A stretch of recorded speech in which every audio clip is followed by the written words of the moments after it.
કહેવાય છે કે દુનિયાભરનું જ્ઞાન મોબાઈલમાંથી મળી જશે, પરંતુ જીવનનું સાચું જ્ઞાન અને સાચું સુખ તો આપણને પરિવાર સાથે વીતેલા સમયમાંથી મળી શકશે. તો આ વાતને રિલેટેડ એક વાર્તા લઈને હું આવી છું. આ વાર્તા છે એક કાજલ નામના ટીચરની, કે જે એક પ્રાઇમરી સ્કૂલમાં ઇંગ્લિશના ટીચર છે. એક દિવસ તે સ્કૂલે જાય છે અને સ્ટુડન્ટને કહે છે કે આજે હું તમારા એક સરપ્રાઈઝ ટેસ્ટ લેવા માગું છું. એક ટોપિક છે જેની હું તમારા સરપ્રાઈઝ ટેસ્ટ લઈશ, અને એ ટોપિક છે મારી વિશ, એટલે કે મારી ઈચ્છા. તમારે બધાએ એ ટોપિક ઉપર એસે લખવાનો છે. બધા સ્ટુડન્ટ એ માટે તૈયાર થઈ ગયા અને પોતપોતાની નોટ કોપીમાં તેનો આન્સર લખવા લાગ્યો. બધા સ્ટુડન્ટ આન્સર લખીને નોટ કોપી તે ટીચરને સબમિટ કરે છે. પછી ટીચર સાંજે જ્યારે ઘરે આવે છે ત્યારે તે ઘરનું થોડું ઘણું કામ પતાવી અને રાત્રે તે નોટ કોપી ચેક કરવા બેસી જાય છે. તેના ઘરમાં તેના સાસુ હોય છે, સસરા હોય છે, જેઓ મોબાઈલ કરતા હોય છે. આખો દિવસ એ લોકો મોબાઈલમાં બિઝી હોય છે.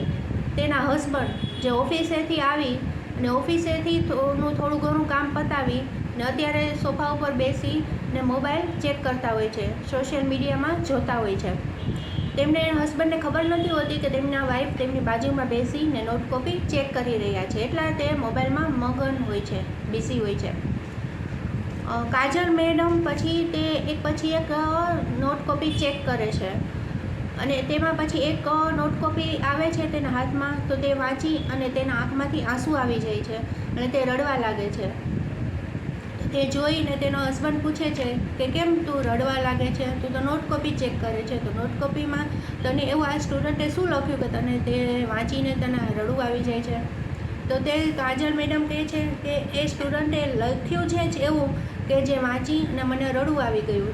તો હસબન્ડ પૂછે છે કે એવું તે સ્ટુડન્ટે શું લખ્યું છે કે તને વાંચીને રડવું આવી જાય? તો કાજલ મેડમ એને કહે છે કે સ્ટુડન્ટે લખ્યું છે કે આ દુનિયામાંથી મોબાઈલ જતો રહે, મારા ઘરમાંથી મોબાઈલ જતો રહે, કોઈની પાસે મોબાઈલ હોવો જ ન જોઈએ.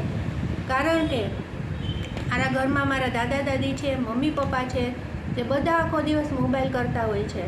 દાદા છે તે આખો દિવસ મોબાઈલમાં બિઝી હોય છે, દાદી છે જે મોબાઈલને વધારે પ્રેમ કરે છે, અને પપ્પા છે કે જે ઓફિસેથી ઘરે આવીને ઓફિસનું કામ કરી અને મોબાઈલ કરે છે, મમ્મી છે એ પણ કામ કરી અને મોબાઈલ કરે છે.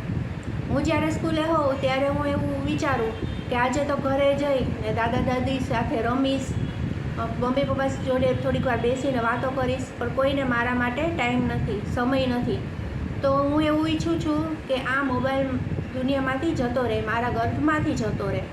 અને છેલ્લે એવું લખે છે કે જો આ પોસિબલ ન હોય, આ શક્ય ન હોય, તો હું એવું ઈચ્છું છું કે હું ખુદ પોતે મોબાઈલ બની જાઉં.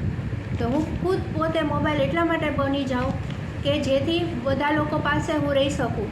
જે દાદી છે જે મોબાઈલને વધારે પ્રેમ કરે છે તેની પાસે હું રહી શકું, દાદા જે આખો દિવસ મોબાઈલમાં બિઝી છે એના પાસે રહી શકું, જે પપ્પા છે જે ઓફિસેથી આવીને ઓફિસનું કામ કરીને મોબાઈલ કરે છે રાત્રે, તો એમની પાસે હું રહી શકું, મમ્મી કે જે તે પણ મોબાઈલ કરે છે, મારી માટે વાત કરવાનો કે મારી સાથે રમવાનો ટાઈમ નથી, તો હું મોબાઈલ બનવા માગું છું કે જેથી હું બધાની પાસે રહી શકું. એવું એ સ્ટુડન્ટે લખ્યું છે, તો એટલા માટે મને વાંચીને રડવું આવ્યું. તો તે હસબન્ડ કહે છે કે ઓહો, સ્ટુડન્ટ કેવો બિચારો છોકરો છે કે કે મમ્મી પપ્પા તેમને ટાઈમ આપી શકતા નથી, અને છોકરાના દિલમાં કેટલું દુઃખ થાય છે કે એના મમ્મી પપ્પા એને ટાઈમ આપી શકતા નથી, એવું કહે છે. તેઓ કાજલ મેડમ રડતા રડતા કહે છે કે આ કોઈ બીજો કોઈ સ્ટુડન્ટ નથી, આ આપણો રવિ છે કે જે મારા ક્લાસમાં ભણે છે ને હું એને ભણાવું છું. આ એક રવિની કોપી છે કે જેને લખ્યું છે કે કોઈને માટે ઘરનાને કોઈને મારી માટે ટાઈમ નથી, સમય નથી. તો આ વાત છે એ એક આ ટીચરના દીકરાની જ નથી, આ વાત અત્યારે આપણા દરેકની છે કે જે આજના જમાનામાં બધા લોકો મોબાઈલ લઈને આખો દિવસ સ્ક્રોલ કરતા હોય છે અને મોબાઈલમાં એટલા બધા બિઝી થઈ જાય છે કે તેને ઘરના કુટુંબના સભ્યો સાથે વાત કરવાનો પણ ટાઈમ મળતો નથી. મોબાઈલ એટલા માટે હતો કે આપણે બધા એકબીજા સાથે કનેક્ટ થઈ શકીએ, પરંતુ આજના જમાનામાં એ જ મોબાઈલને લીધે આપણે એકબીજાથી ડિસ્કનેક્ટ થઈ જતા હોઈએ છીએ. તો આ વાર્તા ઉપરથી આપણને એક શીખવા મળે કે આપણે બધાને જેટલો બને એટલો ટાઈમ પરિવારના સભ્યોને આપવો જોઈએ. દુનિયા માટે તમે એક માણસ છો, પરંતુ તમારા પરિવાર માટે તમે પૂરી દુનિયા છો. જો તમને મારી આ વાર્તા ગમી હોય તો લાઈક અને શેર જરૂર કરજો અને ચેનલને સબસ્ક્રાઈબ જરૂર કરજો.